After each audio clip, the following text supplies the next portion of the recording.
يسر. اللهم صل على محمد وعلى آل محمد كما صليت على إبراهيم وعلى آل إبراهيم إنك حميد مجيد. اللهم بارك على محمد وعلى آل محمد كما باركت على إبراهيم وعلى آل إبراهيم إنك حميد مجيد. ډیرو محترمو عزتمندو حاضرینو مسلمانانو ورونو،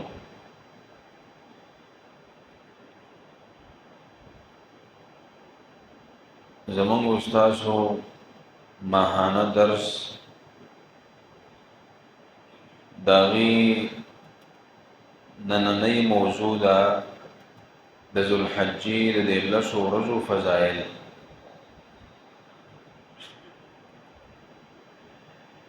یو خما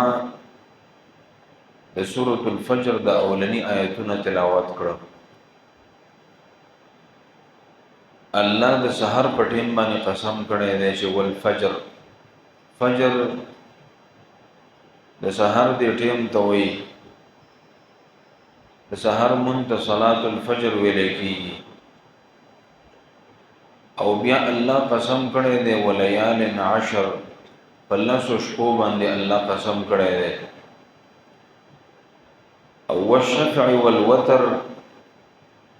بیا الله قسم کړی دی په جفت او په طاق باندې. مفسرین وایي چې د 10 شپو نه مراد کې شپې دي، او د شفع او د وتر نه مراد څه شی دي. امام احمد بن حنبل په خپل مسند کې د جابر بن عبد الله رضی الله عنه یو روایت نقل کړی دی په سند حسن سره، چې جابر بن عبد الله وی رضی الله عنه چې ان العشر عشر ذي الاضحى، الله چې په کوم 10 شپو باندې قسم کړی دی نو د 10 شپو نه مراد د ذوالحجې د 10 شپې دي. دا اوس چې دا کومه میاشت شروع ده. او بیا فرمایي چې والوتر، د وتر نه مراد د عرفه ورځ ده چې هغه په 10 ورځو کې ده. اليوم التاسع، د دې میاشتې 9مه ورځ هغه ته د عرفه ورځ وایي. د وتر نه مراد وایي د عرفه ورځ ده. او د شفع نه مراد یوم النحر ده، د اختر ورځ، د غټ اختر ورځ، یعنی 10مه ورځ د ذوالحجې. نو چې الله په یو شپه باندې قسم کوي، په یو ورځ باندې قسم کوي، په یو وخت باندې قسم کوي، نو په دې کې مفسرین وایي د دغه ورځې، د دغه شپې، د دغه وخت عظمت ته اشاره کوي چې دا ډېر لوی شان والا وخت دی او دا ډېر قیامتي وخت دی او قیامتي شپه ده. د دې 10 شپو ورځو په باره کې په حدیث کې راغلی دی، نبی صلی الله علیه وسلم فرمایي، امام بخاری دا حدیث نقل کړی دی چې د الله پیغمبر فرمایي چې ما من ایام العمل الصالح فيهن احب الى الله منه في هذه الايام العشر. د دې حدیث مطلب دا دی، د الله پیغمبر فرمایي چې په دې ورځو کې نیک عمل الله ته ډیر خوښ دی د نور ورځو د نیک عمل نه. یعنی په دې 10 ورځو شپو کې چې یو مسلمان نیک عمل کوي، دا نیک عمل الله ته ډیر خوښ دی د هغه نیک عمل نه چې په نور ورځو شپو کې کړی دی. یعنی مطلب دا دی چې په دې ورځو شپو کې الله په نیکو اعمالو باندې ډېرې بدلې ورکوي، ډېر په خوشحاليږي او په ډېر اوچت قیمت باندې الله د دې بندنه اخلي، ډېر اجر او عوض ول په الله ورکوي. مطلب دا دی چې د الله پیغمبر دا خبره وکړه نو صحابه وته فرمایل چې ولل جهاد فی سبیل الله د الله پیغمبر کې یو مسلمان د دې ورځو نه علاوه په نور ورځو کې جهاد هم کړی جهاد یې کړی نو هغه جهاد هم د دې ورځو د عمل سره برابر نه دی نو نبی صلی الله علیه وسلم ته فرمایي چې نعم هم دغه سیدا چې په نور ورځو شپو کې تا جهاد هم وکړو خو هغه د دې ورځو شپو د عام نیک عمل سره نشي برابرې دي تمره اجر ها کله دې ورځو شپو کې د جهاد وکړو نو دا هغه جهاد هم غوړه دی دا هغه جهاد چې په نور شپو ورځو کې کړي او بیا نبی صلی الله علیه وسلم فرمایل چې الا رجل خرج بنفسه وماله فلم يرجع من ذلك بشيء ها هغه انسان ته څوک نشي رسیدلی چې نه جهاد تلاړې او خپل مال د ځان سره ویوړو او د په جهاد کې شهید شو او مال یې ولګید هیڅ عمرانه وړو خپل ځان قربان کو خپل مال یې قربان نو دا خو دومره غټه قرباني ده چې دې ته یو عمل هم نه رسیږي په یو حدیث کې دا راغلی دی نبی صلی الله علیه وسلم نے صحابی ته پوښتنه کړو چې الله پیغمبره دلنی علی عمل يعدل الجهاد ما ته داسې عمل راوخیوا چې هغه د جهاد څخه په اجر کې برابرۍ نبی رسول الله تو فرمایل بالله اجدو ما ته نه دی معلوم بیا وته صحابي وی د الله پیغمبر ما ته داسې عمل وخایا يعدل الجهاد چې هغه د جهاد څخه په اجر کې برابرۍ نبی رسول الله تو فرمایل لا اجدو ما ته نه دی معلوم او په دریمه پیری چې تاسو کړه دین نبی رسول الله تو فرمایل ولته څه کولای شي چې مجاهد جهاد ته وځي او ته د اقټیم نه روجا کې او بس اډو کوجا کې نه او د اقټیم نه په نپلو باندې ودرېږي اډو کینې نه تر دې چې مجاهد را واپس شي د څه کولای شي ولزه د نشم کولای وجدي څه نشي کولای نو به د مجاهد څخه په اجر کې نشي برابر جهاد ډېر لوی عمل وشه سړی به وای کنه چې دلته ناس ته مو ذکر او فکر کوم او تلاوتونه کوم او نفلونه کوم او روجيني سما او زبد غزي د مجاهدینو اجر ته ورسېږم دا اسی خام خیالي دا غره جهاد ډېر لوی عمل دی نبی صلی الله علیه وسلم فرمایل چې په عام ورځو کې جهاد وکي جهاد په دې ورځو کې نه په عام ورځو کې جهاد وکي نو هغه د دې ورځو شپو عام نیک عمل تم نه رشي غره یعنی په دې ورځو شپو کې الله په نیک عمل باندې ډیر زیات خوشحالي نو ګوره چې په نیک عمل باندې خوشحاليږي نو ګوره په ګناه باندې خپکیږي د یاد وساتئ ځکه چې دا د ذوالحجې د میاش دا په اشهر الحرم کې ده په قران کې چې الله کې مسلور میاشتې یاد کړې دي چې هغه ته د عزت میاشتې ویل کېږي د حرمت میاشتې وته ویل کېږي یو د ذوالحجې میاشت ده د ذوالقعدې میاشت ده د ذوالحجې میاشت ده او د محرم میاشت ده درې دا یو ځای دي ایوب پس رجب ده دا څلور میاشتې چې دي ته اشهر الحرم وایي د عزت میاشتې نو دې میاشتو مبارک الله فرمایي چې فلا تظلموا فيهن انفسکم په دې میاشتو کې په ځان باندې ظلم نه کوئ یعنی ګناهونه به نه کوئ کومړه ګناه دم ځان ته وساته او غټه ګناه دم ځان ته وساته ځکه هر ګناه خطرناک دی نو په عام ورځو شپو کې چې الله په ګناه څومره سزا ورکوي کنه نو په دې ورځو شپو کې زیاته سزا ورکوي په دې ورځو شپو کې الله په ګناه باندې ډیر زیات خپکی چې مسلمان په دې اشهر الحرم کې او د عزت په دې میاشتو کې د الله نافرمانی وکي ګناهونه وکي لکه مثلا زبوې ما بدنظری و ګناه ده چې عام او خاص پکې مبتلا دي دا بدنظری چې په عام میاشتو کې نو ګناه شته ده خو دومره ګناه نه ده څومره ګناه چې د بنده په دې ورځو شپو کې بد نظرۍ باندې کیږي په اشهر الحرم دسې پسې غیابت او دسې پسې دروغ او دسې پسې چغلی دسې هر ګناه والا. نو په دې اشهر الحرم کې الله چې په نیکی باندې څومره خوشاليږي نو په ګناه باندې دومره ډېر خپکی. یو مسلمان له پکار دی چې په دې ورځو شپو کې د ګناه نه ځان په سختۍ سره منع کړي، هر قسمه ګناه پرېږدي. شیطان موږ ته وسوسه راچي چې دا وړه ګناه ده او دا غټه ګناه ده. وګوره دا ځان له یو خطرناک جال دی د شیطان. په دې هندستان کې یو عالم تیر شوی دی، داغه خواله یو ځل یو کس راغی امی سړی و، وی ورته ویل چې لږی دا پلانې ګناه، وی هغه ورته ویل چې او دا ګناه ده، ویل چې نه چې دا وړه ګناه ده. وی هغه ورته په جواب کې وی چې وړه ګناه دا د اور وړه سکروټه ده او غټه ګناه دا د اور غټه سکروټه ده. خپل خو خري ده، که وړه سکروټه په لاس کې رالی او غټه رالی دوه سوځول کوي. یعنی دا خبرې کې نه دي کول پکار چې دا وړه ګناه ده او دا غټه ده، بس چې د الله نه فرمانی شو بس دا ټولې غټي. هر ګناه نه بزان ساتو. الله دې د ګناهونو د ځان ساتلو توفیق راکړي. بیا دریمه مسله علماء دا چړلې ده چې دا لس ورځې او شپې غوره دي او کنه د رمضان د اخرنۍ لس شپې ورځې غوره دي، ځکه خو ډېرې بهتره دي. نو بعض علماء وایي چې دا والفجر وليال عشر، د دې وليال عشر نه مراد دا د ذوالحجې د لس شپې دي.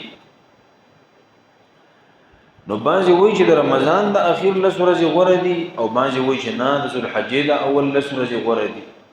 خو بیا به کې محققین علما موازنه داسې کړې ده چې دغه دلایل په خپل ځای، خو صحیح خبره ده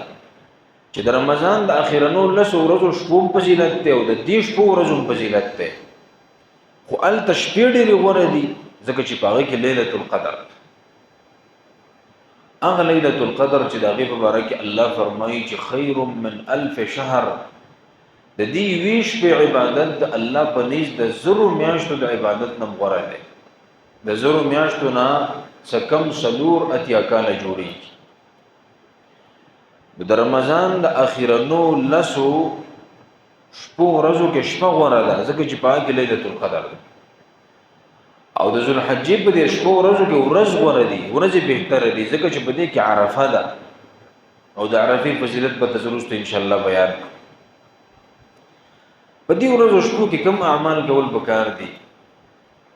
چې په کومه نیکۍ دې وس بریږي که نه، یوه نیکي نه دي پرېښوده پکار. لکه زه به دا ووایم چې تلاوت، طالبانو خو مزې وکړې، ټول ورځ قرآن ته ناست او یا به د قرآن ناظره زده کوي او یا به په یادو باندې یادوي او یا به تجوید زده کوي او یا به مشق کوي او یا به حدر کوي، ټوله ورځ یې د قرآن نه تاویږي را تاویږي. په کار دا ده چې دا بار خلک دا تاسو ته وپسخېږي. نبی صلی الله علیه وسلم فرمایي وایي دو انسانانو ته وپسخېږئ، یو هغه مسلمان ته وپسخېږه چې دله الله حلال مال ورکړی دی او خو غټ زړه یې موله ورکړی دی، بس ښه ډېر حلال مال دی او غټ زړه دی، بس دې لګی دی او د شپه ورځ نه ګوري، خو بس د الله د دین دپاره یې لګوي، د الله د رضا دپاره خپل مال لګوي. دې انسان ته وپسخېږه چې کاشکې الله مال هم داسې مال راکړی او داسې غټ زړه هم راکړی چې ما لګولی. او دویم نبی صلی الله علیه وسلم وی هغه انسان ته وپسخېږه چې الله ول علم ورکړی دی، قرآن علم یې ورکړی او دې لګیا دی په خپل هم پې عمل کوي او نورو ته هم بیانوي. دا دومره اوچت عمل دی چې د الله پیغمبر وایي دې انسان ته وپسخېږه. نو زه طالبانو ته وایم چې ګورې مار دنیا ته مه پسخېږئ، په کار دا ده چې مار خلک تاسو ته وپسخېږي. الله تاسو له ډېره اوچته مرتبه درکړې ده، د خپل کلام د علم دپاره یې منتخب کړي. ورې دا څه وړوکی منصب نه دی، دا ډېره اوچته مرتبه ده. یعنې د دنیا ډکه ده د دې خلکو نه، هسې ګرځي، هېڅ کار یې نشته. چا ته دوکانداري ښایسته کړې ده او چا ته چې دی نو هسې ګرځېدل ښایسته کړي دي چاته کرکټ خسته کړی دي چاته ټیک ټاک او ویډیوګانې خسته کړی دي کل حزب بما لديهم فرحون هر سړی په خپل کار کې خوشاله دی خو تعالی په کار دادی چې ته په صحیح معنی کې به خپل کار باندې خوشاله شې الله زما د کوم کار د لپاره انتخاب کړی دی دا په کارونو کې په مشغلو کې د ټول نه اوچته مشغله ده دا ټول نه اوچت کار دی نو په دې ورځو شپو کې چې بنده څومره تلاوت کولای شي دا کمه ده او دویم په دې ورځو شپو کې روزي د ډېرې غوړه دي ځکه ګوره د قران په تلاوت څونه اجر ملوي نبی صلی الله علیه وسلم فرمایي من قرأ حرفا من کتاب الله چا چې د الله د کتاب یو حرف ولوست او زده نو فله به حسن دنه به الله په دې باندې یو ونی کې ورکي خدای ونی کې د سنه ده الحسنه بعشر امثالها یو پلسا یعنی چې یو حرف دی ولوستو الله باللس نه کوي درکه وتو چې بسم الله الرحمن الرحیم کې څومره حروف دي او په یو حدیث کې دا دی رسول الله علیه الصلاۃ والسلام فرمایي چې یو آیت د زده یو آیت الله په د 100 رکعاتو نفل اجر درکړي بچون کې د قران تلاوت او د قران زده کړه دا ډېر اوچت عبادت ده په دې ورځو شپو کې چې څومره ډېر تلاوت کولای شي وکړي او دویم روزي د روزي اجر هم ډېر زیات نبی صلی الله علیه وسلم فرمایي وی الله فرمایي چې د انسان چې څومره نیک اعمال کوي کنه دا دې د ځان لپاره کوي الا الصوم سوا د روزینا فانه لي وانا اجزي به دې دا روزه خالص زما د لپاره نیسی او دې بدله هم ز په خپل ورکو اځه تاسو اندازه ولګوي یو سړی تلاوت کوي کنه نو کو دې چاته وې او کو نو یو خلکو ته پته لګي چې پلان نه استه تلاوت کوي نو بده کی دریاکاری گنجائش تا یو سړی مونږ کوي نو کو دې چاته وې او کو نو یو خلکو ته پته لګي چې پلان په مانځه ولاړ نو په دې کې دریاکاری گنجائش تا او د روزه د سره عبادت ته کنه چې تا چاته نه ویل په تاسو نه پويږي چې دا روزه ده چې سړی روزه نیولې کنه داغه د حالت نه چاته پته نه لګي دا روزه ده کوجه ده ترڅو پرې تا نه ویلې چې روزه دا د عبادت ده چې تا په کې ریاکاری نیت نه کړې بدی کې ریاکاری نشي نو ځکه الله وې دا زمانه لپاره نیولې او د دې بدله به په خپل ورکو نو اسې چې الله بدله په خپل ورکې کنه یو عالم لیکلی دي هغه وې څوک چې چاله انعام ورکې نو د خپل حیثیت مطابق ورکې یعنی مطلب که زه چاله انعام ورکوم نو زه به ځان ته ګورم چې لکه څوک را پرېونه خاندي د خصه شی ول ورکا او کو دې صوبې وزیر اعلی چاله انعام ورکې کنه هغه خپل حیثیت ته ګوري زه خپل حیثیت مطابق د انعام ورکم او کو د ملک وزیر اعظم چاله ایوارډ او انعام ورکې هغه به د خپل حیثیت مطابق ورکې نو اسی الله چې په خپل ورکې او د خپل شان مطابق ورکې د بسوم روچته بدل نفلی روجا د عبادتونو کې یو اوچت عبادت دی دې وجه علماء وی بدی ورځو کې چې بنده څومره ډېری روزي نیولې شي کدا نه او اته ورځې مسلسل روزي نیولې شي نو ډېره بهتره کنه نو کم از کم د عرفه روزي دی ونیسي الیوم التاسع دې میاشت چې کوم نه هم ورځ د نو په دې خو د خامخ روزي ولې شي دغه فضیلت ډېر زیات دریم په دې ورځو شپو کې ذکر وکړ دې ذکر یو عام ذکر دی الله په سورۃ الحج کې فرمایلی دي چې ليذكروا الله في ايام معلومات على ما رزقهم من بهيمة الانعام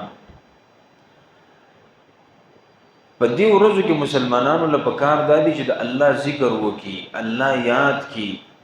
د الله د ذکر غوډې طریقې د تلاوت چې نام د الله ذکر د منځونه کول نام د الله ذکر دی دا سبحان الله والحمد لله ولا اله الا الله والله اکبر دا کلمات ول دام ذکر دی درود شریف ول دام ذکر دی استغفار لوستل ډېر دام ذکر دی دا ټول ذکر دی او په حدیث کې راغلی دی نبی صلی الله علیه وسلم فرمایي امام بخاری دا حدیث نقل کړی دی. هغه وایي چې نبی له صلوات و سلام د دې ورځو شپو مبارکي وایي د لس ورځو شپو مبارکي چې فاكثروا فيهن من التسبيح والتكبير والتحميد. تسبیحات ډېر وایي، مطلب سبحان الله ډېر وایي. او دویم والتکبیر، تکبیرات ډېر وایي، الله اکبر. او دریم نمبر التحمید، الحمدلله ډېر وایي. په یو روایت کې سره والتهلیل راغلی، لا اله الا الله ډېر وایي. نو د شي نه یو ځکه سبحان الله والحمدلله ولا اله الا الله والله اکبر، یعنی دا کلمات په کار د ډېر مسلمان په دې ورځو شپو کې وایي.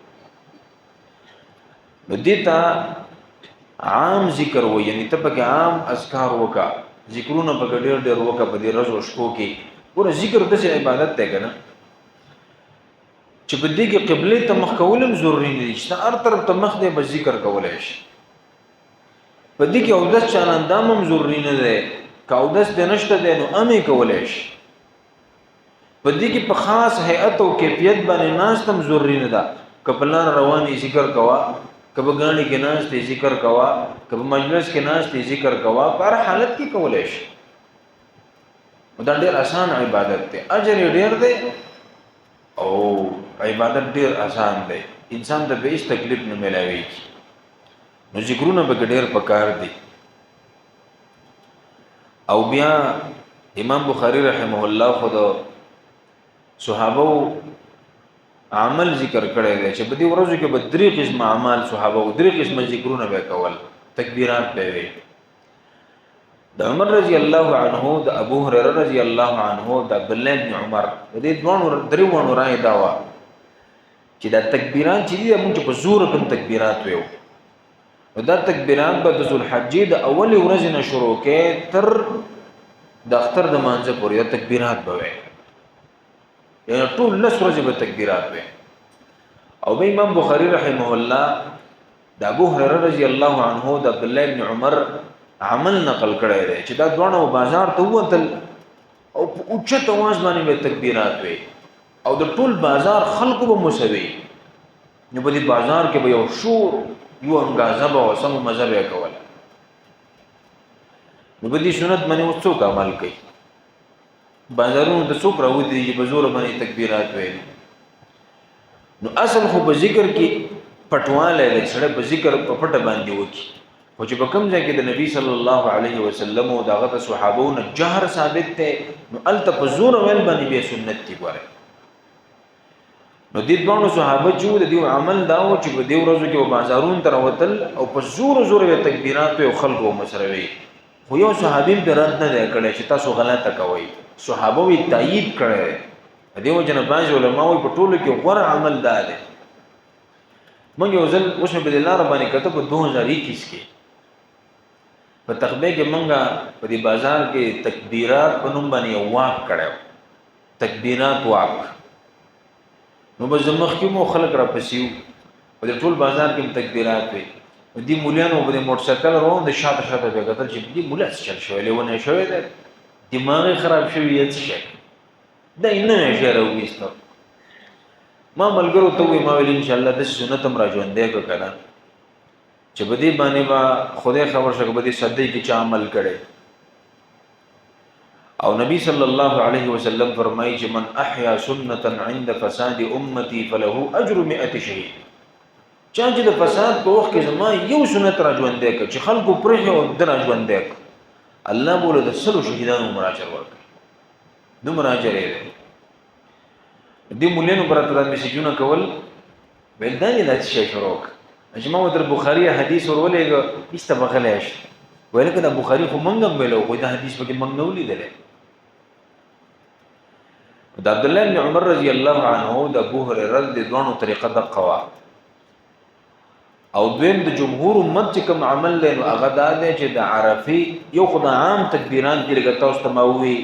چې سبحان الله الوستل الحمدلله ولا اله الا الله والله اکبر او درود شریف او استغفار دا ډېر ویل. او دویمه مقید تکبیر دی، مقید تکبیر سره مونږ چې کوم عام تکبیرات ویو الله اکبر لا اله الا الله الله اکبر ولله الحمد. دا مقید تکبیرات چې دا موږ د فرض منځونو نه پس به خدا کله شروع کوو. دا موږ د عرفې د ورځې نه د عرفې اليوم التاسع نهم ورځ د ذوالحجې د نهم ورځې د عرفې د ورځې د سحر د مانځنې شروع کو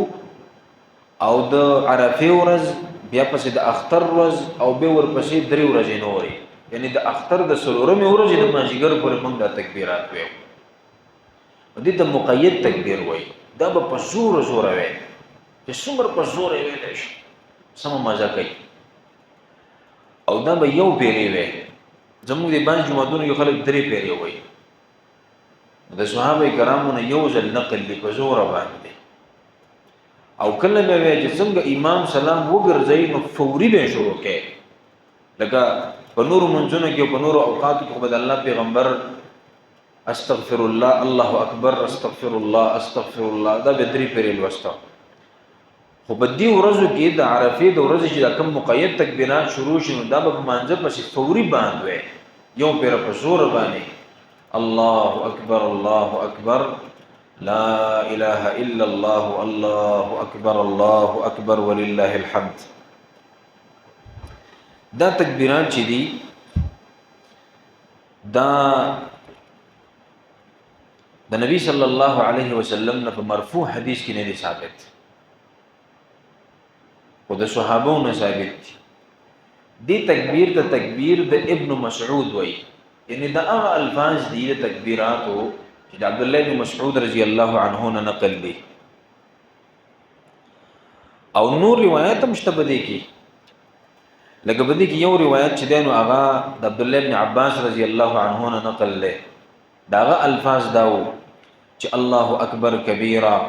الله اکبر واجل الله اکبر ولله الحمد. دا الفاظ دي دا ابن ابي شيبه په خپل مصنف کې په صحیح سند سره دا الفاظ نقل کړي د عبد الله بن عباس رضی الله عنه او دا کوم چې د عبد الله بن مسعود رضی الله عنه نکم الفاظ نقل یو دا منګه عام تور ویو کنه دا الفاظم په سند حسن سره علامه محاملی رحمه الله دا یو کتاب دی د العیدین په نوم باندې هغه دا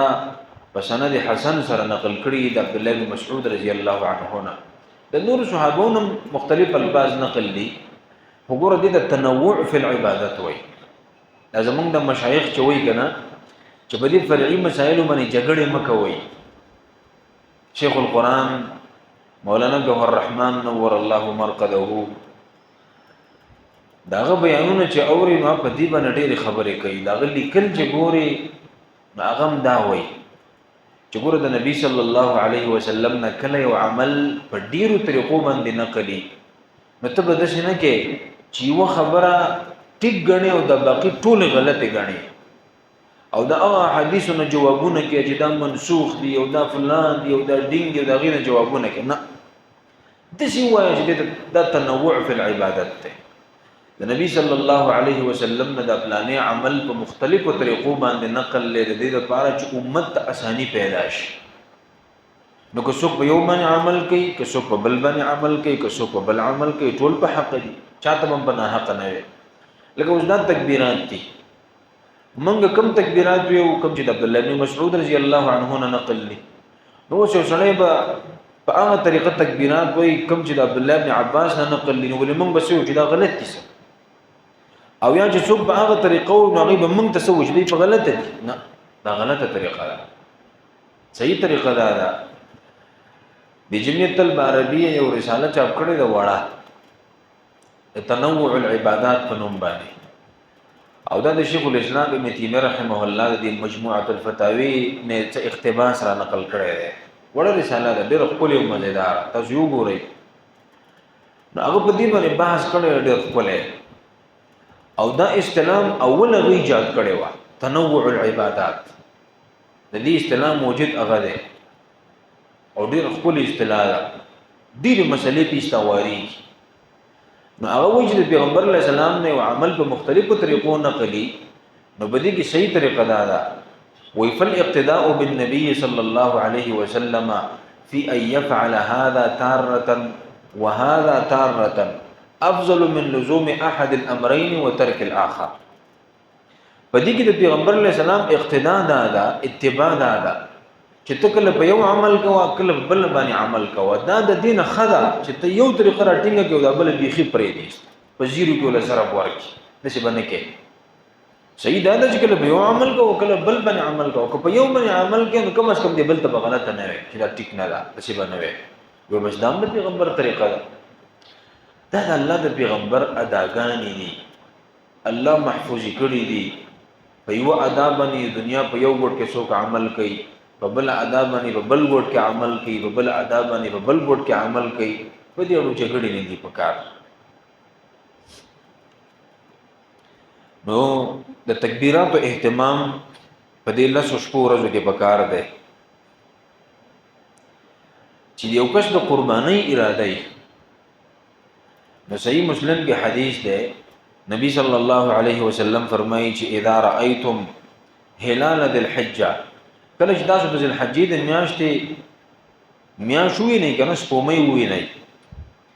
واراد احدكم ان يضحي پتاس کې دی او تن اراده چې قرباني وکما نو فليمسك عن شعره واظفاره د خپل ختم نه واړه کوي او خپل نوکان هم نه واړه کوي. نو اورس خو زمونږ نه تیر شوی دا پچا نه واړه کړي او د قرباني اراده نو بس ګوت دی ولنو وروړي چې کله قرباني وکړي دغه نفس دی واړه کی دا یو مستحب عمل نه او مونږ کله مونږ دا مستحب دی دا دونه خبره نه ده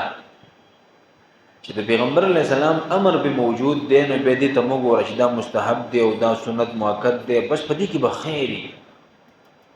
یعنی کم از کم مطلب دا دی چې دوه کسان قرباني کوي دی یو کس د دې خبرې خیال وساتو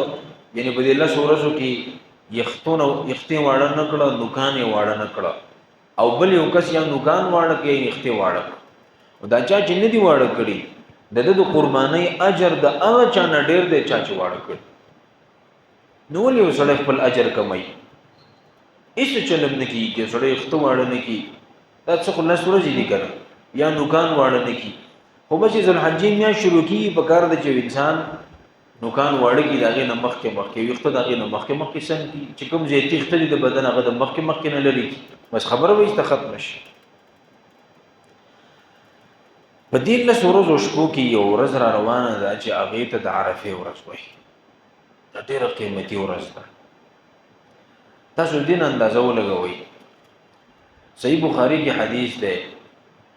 وې د دې عرفه په ورځ باندې دا آیت نازل شوی او چې الیوم اکملت لکم دینکم واتممت علیکم نعمتي ورضیت لکم الاسلام دینا.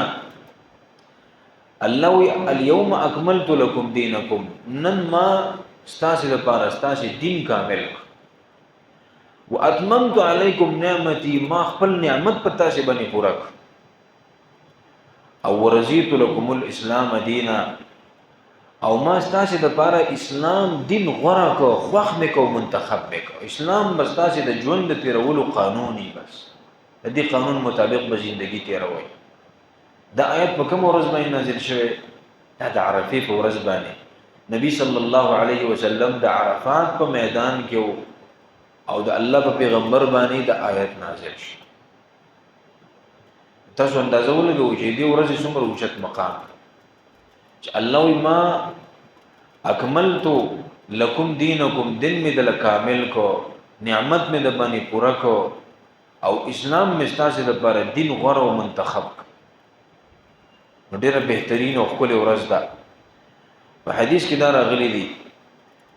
صحابه کرام مو دا د عرفه په ورځ باندې نازل شوی په دې ورځ باندې الله په قران کې قسم خوړی ما تاسو ته وی کنه چې تول وتر نه مراد عبد الله ابن عباس رضی الله عنه و یدین مراد د عرفه ورځ ده. په دې سورې بروج کې الله وایي چې وشاهد و مشهود. امام ترمذی او حدیث نقل کړی دی په سند حسن سره هغه وایي د الیوم الموعود نه مراد د قیامت ورځ ده او د الیوم المشهود نه مراد څه شی د عرفه ورځ ده. د الیوم المشهود چې د وشاهد و مشهود د الیوم المشهود چې هغه ته خلق حاضریږي او پیغمبران به گواہی کوي، نیکان خلق به گواہی کوي. دی الیوم المشهود نه مراد څه شی دی؟ نه مراد د عرفه ورځ. نو په قران کې به الله قسم کړی دی، الله بار بار ذکر کړی دی. د عرفه د ورځې روزه نیول دا مستحب دی. نبی صلی الله علیه وسلم وی الله په د 2 کالو ګناهونه معاف کوي. یو د 13 کال ګناهونه، یو د روان کال ګناهونه، دا په الله معاف کوي. دغه حدیث کې راغلی دی ابو قتاده رضی الله عنه وی نبی صلی الله علیه وسلم نه د عرفه د روزې په اړه کې تاسو وشو. وی نبی علیہ السلام فرمایل چې یکفر السنه الماضیه والسنه القابله. د 13 کال ګناهونه معاف کوي او د روان کال ګناهونه معاف کوي. استاد په ځین کې به عثمان راضي چې ټیک د 13 کال ګناهونه خو معاف شو، دا روان کال الله سم معاف کې علماء نه دي کړی. نو دا غي جواب محدثین دا کوي چې دې مطلب دا دی چې الله به پر روان کال کې د ګناهونو نه ساتي. بس ګناه د ګناه نه بچ کېدل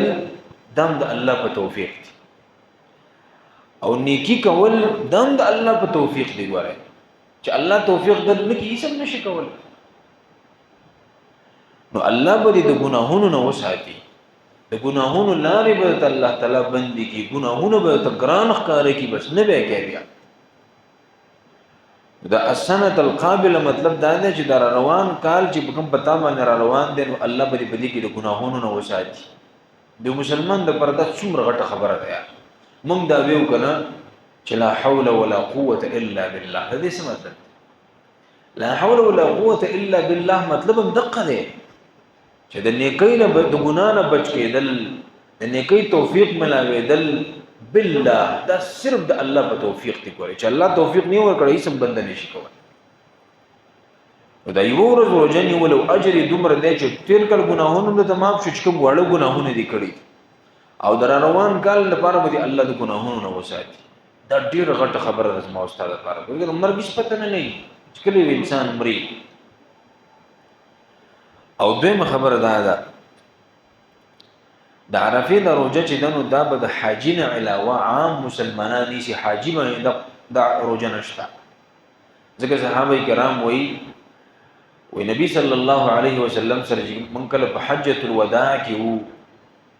نو موږ وی چې پیغمبر علیه السلام به روزه یو کو جبې روزه به نیولې کو د عرفه ورځ ده.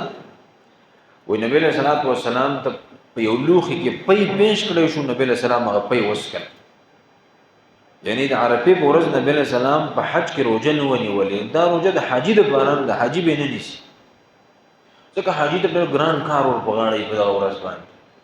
دا به عام مسلمانان نيسي کوم چې حج نه دي تللی، کناري نه دي او کزنانه دي، او اجر یې دغه دی. حدیث کې نام راغلی دی نبی صلی الله علیه وسلم فرمایي چې د عرفه په ورځ باندې الله د بندگانو ګناهونه معاف کوي. او څنګه معاف کوي تاسو ته پته ده؟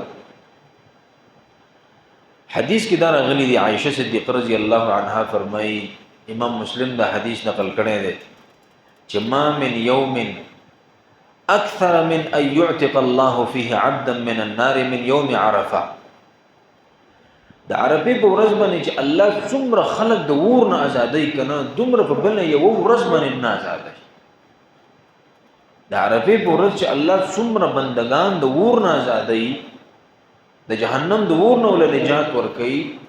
دسي الله په بل یو ورځ باندې نه کوي. یعنی الله دا رحم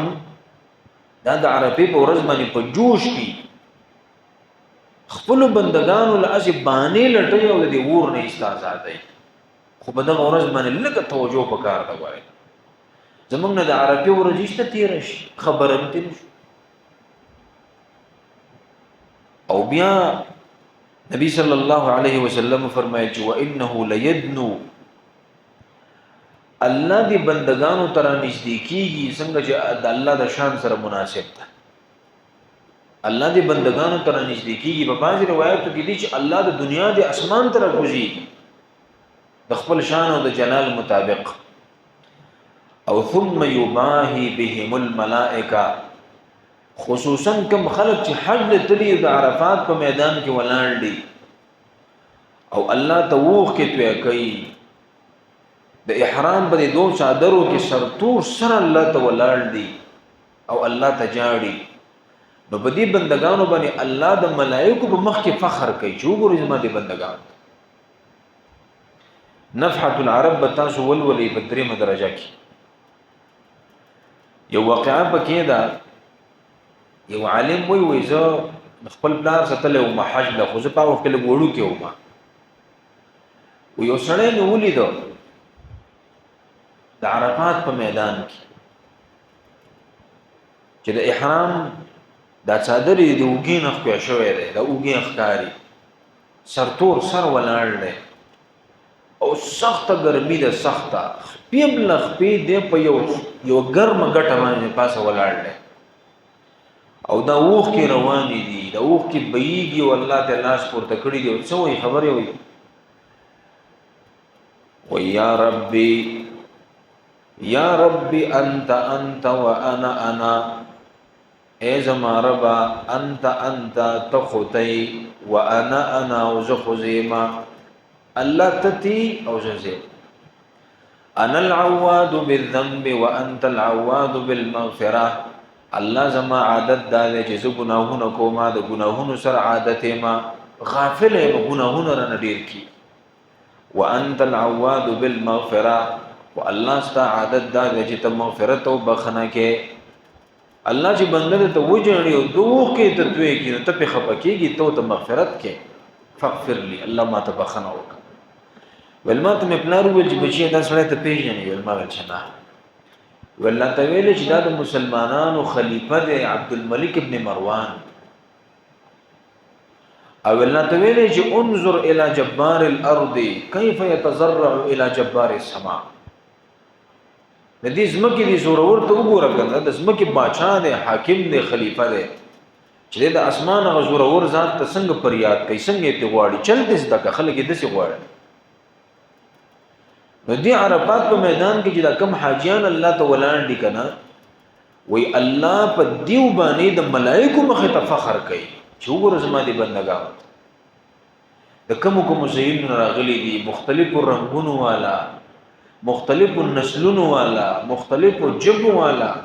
غریبانان مالدار بادشاہان یو قسم لباس یا چولې دی ولاړ دي ما ته سرتور سره نو په دې حالت باندې الله ډېر خوشاله نو په کار دا چې کوم خلک حج نه تلي چې هغه هم د حاجیانو سره ځان مشابه کی چې په دې ورځ باندې کم از کم چې د جمعات په یو ګډ کې کینی کړه چې د خپل ژوند خلک سوچ وکړي او چې دسی وای چې الله د عرفې د ورځې د انور دا زما د ګناهونو د تور نور سره یو ځای ښکته چې د عرفې د ورځې د انور ډوبېږي او زما د ګناهونو د تور نور د تندر نیول انور مستریح تخکته شي دام پناهي او ختم شي نو په دې ورځ باندې الله بندگانو ته مغفرت او بخنه کوي ګوره نو د عرفې د ورځې د روزې اهتمام وکړ دی او په دې لاسو شپو کې خصوصا د تهجد اهتمام وکړ دی ګوره تهجد شپې لنډې دي د طالبانو خو خوب هم عبادت ته وګوري دې دا مطلب نه چې طالب دا ووري چې زما خوب عبادت ته مړ راشي خوبونه کوي په کار دا چې د دې باوجود د طالب نه تهجد قضا نشي طالب جان نور څه کوي او سبق دې خوب دې ډوړی دا درې شیزونه دي نو چې دې په دې کې تهجد ونه کینو لکه به خپل چانو ګینند پکا طالب او تهجد نه کول دا ګور ډیره بعیده خبره کله غواړي چې الله مال علم راکړي الله زما د سینې کولاو کی الله زما د دماغ کولاو کی او الله زمانه خیر خور کې د خیر چابیرانه جوړه کی د به تهجد نه قضا کوي وره په تهجد چې الله بندل څور کوي کنه په 2 رکعات تهجد دا د ټول ورځې په نفلي منځونو نظر کوي حیات ساته دا 2 رکعات مون ډېر قیمتي دي 2 رکعات وګه خامخای وکا او په دې شپو کې الله د پاسهګا دا ورځ او شپې دا د دعاګانو د قبلې دوه ورځې او شپې دا د ارمانونو د پوره کېدو ورځې او شپې الله د هر ارمان په پوره کولو باندې قادر دی او په دې ورځ او شپو کې الله هر ارمان پوره کوي غره چې د الله عادت په جاری او د عادت خلاف نه الله یې پورا کوي. او د عادت مطلب مې دا دی چې سړی واده نه دی کړی دی چې الله مل ازوی راکړه نو الله بغیر د خزنم سړی له بچي ورکولې شي، خو به د الله عادت نه جاری. چې د الله عادت په څه باندې جاری کنه حق سيزونه د الله نه غواړي الله هر کار کولای شي، هر کار باندې الله تعالی قادر دی. الله دې په دې ورځو شپو کې موږ د صحیح عبادت او د صحیح بندګۍ توفیق راکړي. دا یو مسله ډیره زیاته چلیږي وي په میخه باندې قرباني کیږي او کنه کی او دا بار ملک چې کوم مسلمانان اوسېږي نو غیب ټلیفونونه او میسجونه کوي چې رجی دا مونږ په شک کې او چې قرباني وبدي کیږي او کنه به کیږي چرته مولا دو به ویلي د مولا نه چې کا تا خطا شي کنه نو به هغه ځای چې غن خرخ دی الکه دې د څه ضرورت ده دې مسلې د ضرورت څه ده چې ته اوس د مسله چېړې چرګه خلکو په ذهنونو کې شکونه پیدا کړي په دې بار علاقو کې خلک د میخ او جوړ ډېر نه لاله خو په دې خطر میران کې او په دې علاقو کې خو دې جوړ سم رواج دی نو خلک ریمانان په ششو پنځ کې چې په دې برشتیا قرباني نه کیږي دا بس چې ګوره دا خبره نه ده ساتي د حجاز چې ته وایې کنه د مکه او مدینه او د دې د کم خوښ علاقې دي په دې کې میخ نه وي دغه د میخ نه ده دا چې د وبو سره عادت زناور دی او بیډ لري خوخي او په ډېر خوراک باندې عادت زناور دی ډېر خوراکي خوخي دا چې په دې ځنګلو کې او کوم ځایونو کې چې وبډي ریزياتي نو په هغه علاقو کې دا سروي ډېر خپای نو په دې مکه کې په مدینه کې په دې حجاز کې خو ګړې وي بيزي وي غواګانې وي او خان نو بجدا خلکو بجدا قصاروي وذبح کول به چې کوم مسلمانان دي مصر ته ورل مصر فتح کو د افریقې د ملکونو فتح کړل ته وبوي او ځنګلات نو د میخه بکرالی بیا اوس سره به وي چې کوم میخه باندې قرباني نه کی ګوره دا خبر یاد وساتئ سلور ونه مذهبونه دا وایي سلور ونه مذهب خلک وایي د پلانې کار په سلور مذهب جایز دی او په سلور مذهب ناروا دی په سلور مذهب باندې په میخه باندې قرباني کول لا جایز او دغه د پر بلناشه دلایل دی یو غټ دلیل خو دا دی چې دا په بهیمه الانعام کې د میخه شامل ده قرآن کې چې الله د بهیمه الانعام کوم ذکر کړی دی په سورۃ الحج کې الله ویلی یشهدوا منافع لهم ويذكر اسم الله في ايام معلومات على ما رزقهم من بهيمه الانعام الله وتاسو بهيمه الانعام ذبح کوي په بهیمه الانعام باندې قرباني وکي په حج کې ذبح کوي د حج نه علاوه د اختر پورز باندې ذبح کوي الله چې چاله وس ور کړی نو بدی د علماو اتفاق دی چې میخه په بهیمه الانعام کې داخله ده بهیمه الانعام کوم ځای دي ګډي دي بيزي دي او دغه سره غواګانو چې کوم جنس ته او غواګانو کې د میخه داخلي دي او خانو به داخلي دا ټول په بهیمه الانعام کې راځي نو بدی د سلور ونو مذهبونو اتفاق دی چې میخه بهیمه الانعام کې داخل ده او الله وی بهیمه الانعام ذبح کوي نو میخه ذبح کولای شي په دې کې هیڅ حرج نشته ده دویم د لغت کتابونه چرواله کنا نو عام اهل لغت د لیکي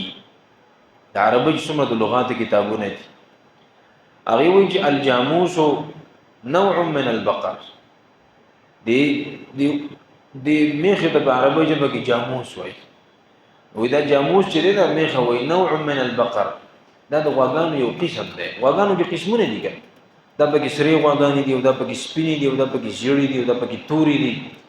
او دا پکې جرسي دا او دا پکې استرالیا ولا دا او دا پکې سایوالای دا دا مختلف قسمونه دي پکې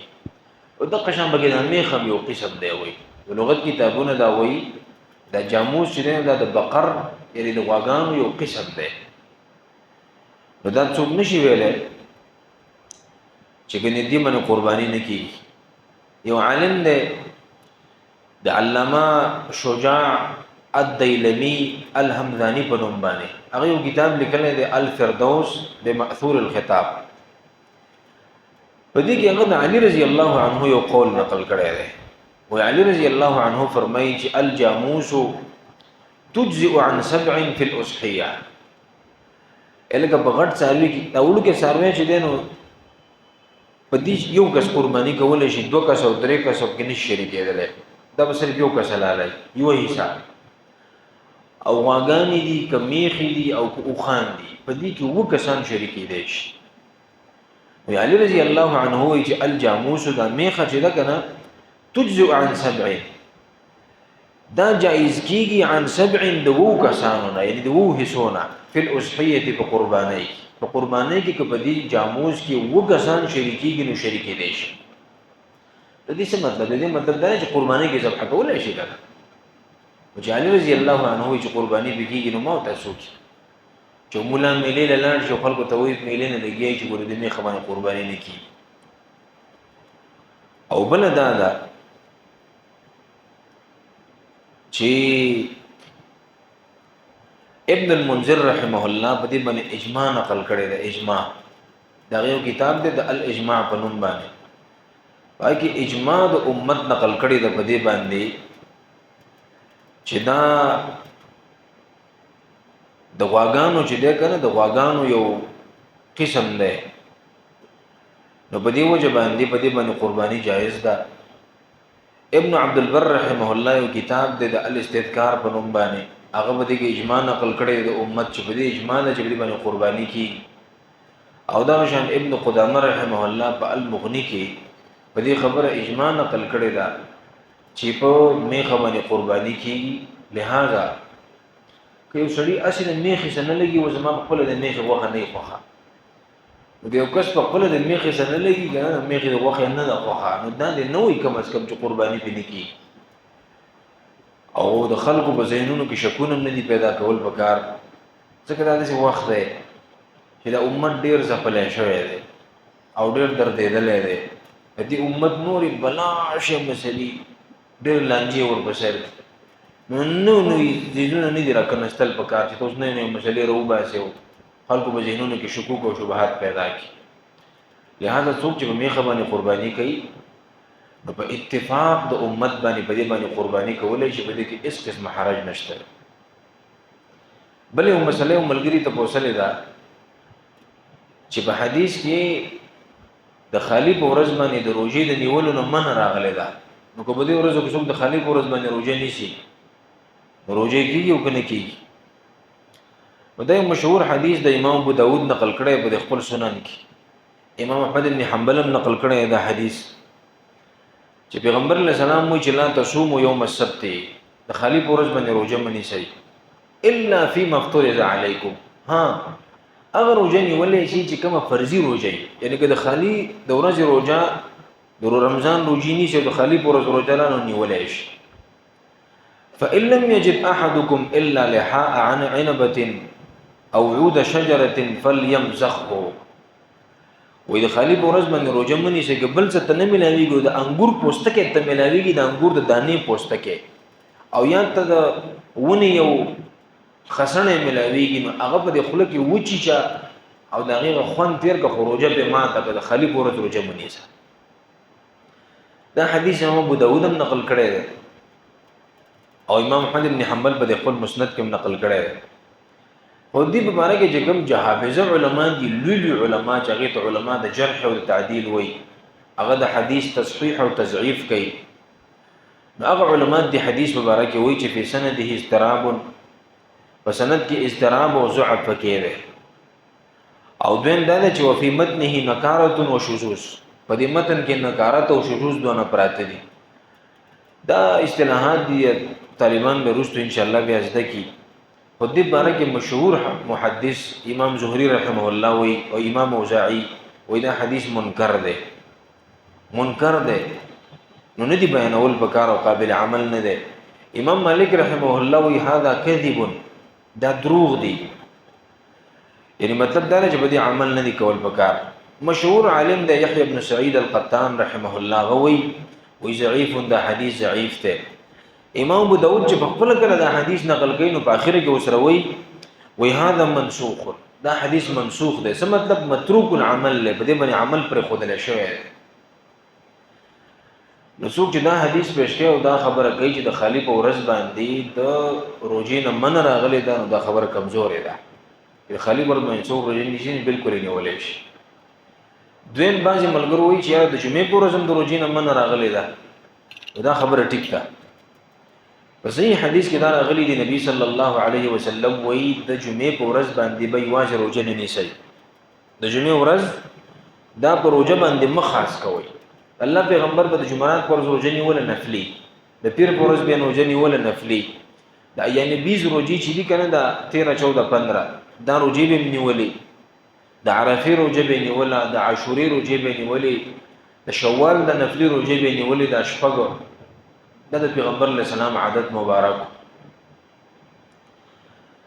نو علماء لیکلي دي چې یوازې خو نه دي نیول پکار د جمعې په ورځ باندې روژه، البته که د نورو ورځو د فضیلت سره موافقت راشي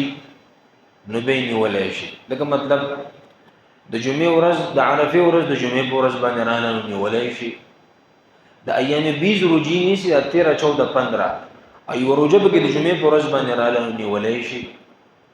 د عاشورې روژه نیسي او د جمعې په ورځ باندې راغله نو نیولی شي.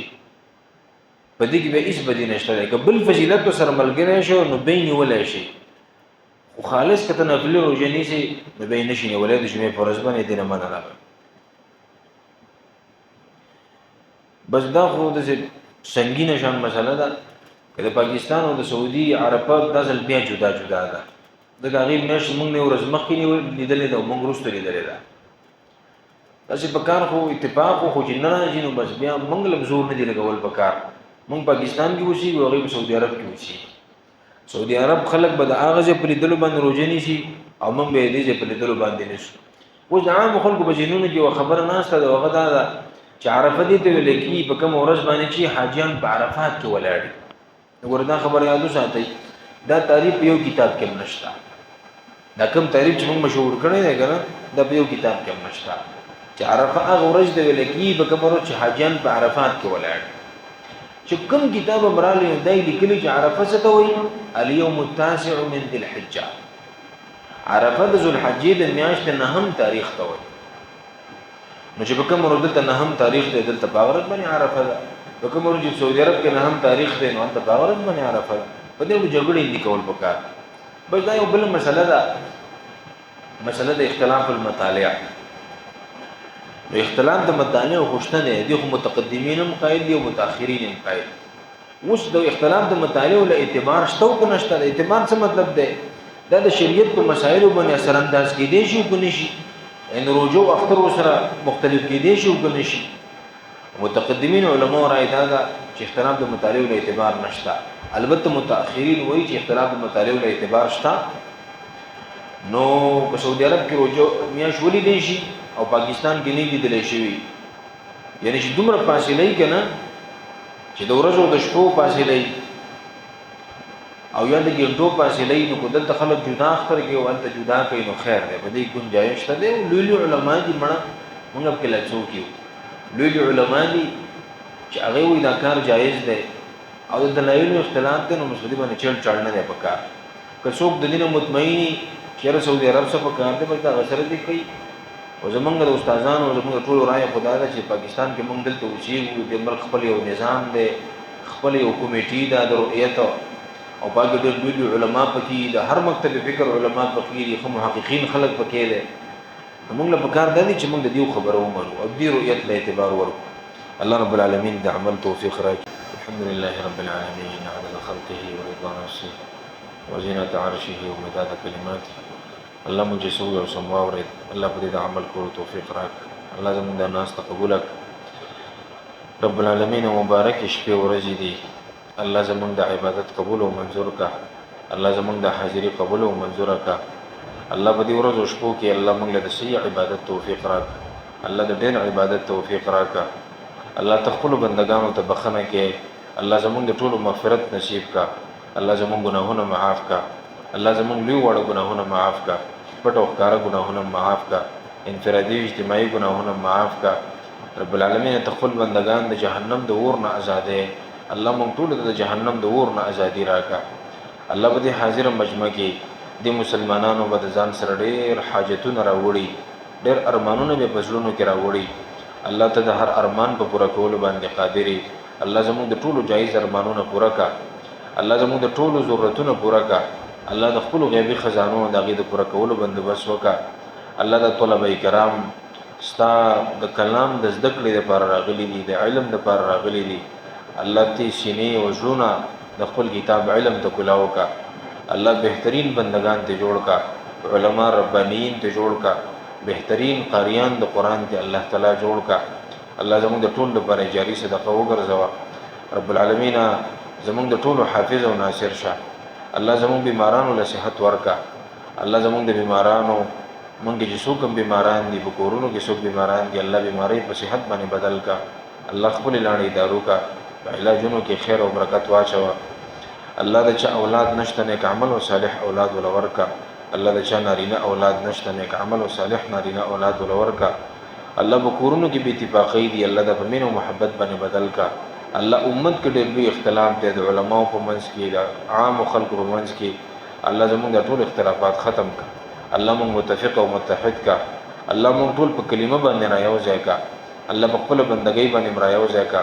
الله د فلسطین د مسلمانانو مدد وکا. الله د یمن د مسلمانانو مدد وکا. رب العالمین شرط په مسلمانانو باندې ظلم کیږي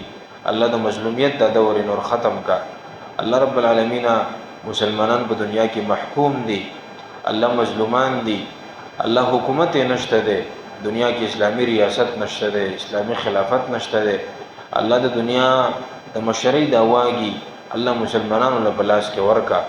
الله په دنیا کې خلافت علی منهاج النبوت قائم کا. الله زمونږ نه د اقامت دین کار واخلا، د اقامت دین سپاهیان الله تعالی زمونږ نه جوړ کا. الله چې څوک د اقامت دین لپاره کار کوي په دې ملک کې بهر الله که په هر شکل کې دی الله ته قبول او منظور کا. الله باغی باندې نتایج مرتب کا. الله موږ شو پرې په دنیا کې ژوند دي الله د شریعت او دین پابند وساته. الله دې مدرسې چې څومره ضرورتونه دي تعلیمي منصوبې دي تعمیراتي منصوبې دي الله ته ټول له وجود ورکا. قاری صاحب الله تعالی صحت ورکا. د استادانو په عمرونو کې خیر او برکت واچوا. د کوم ملګرو چې د درس خیر د تنظیمات کړی دي الله د ټول جولای د خیر او د برکت نه ډکې کا. په عمرونو کې په اولاد کې په صلاحیتونو کې خیر او برکت واچوا. وصلى الله تعالى على خير خلقه محمد وآله وصحبه أجمعين برحمتك يا رب.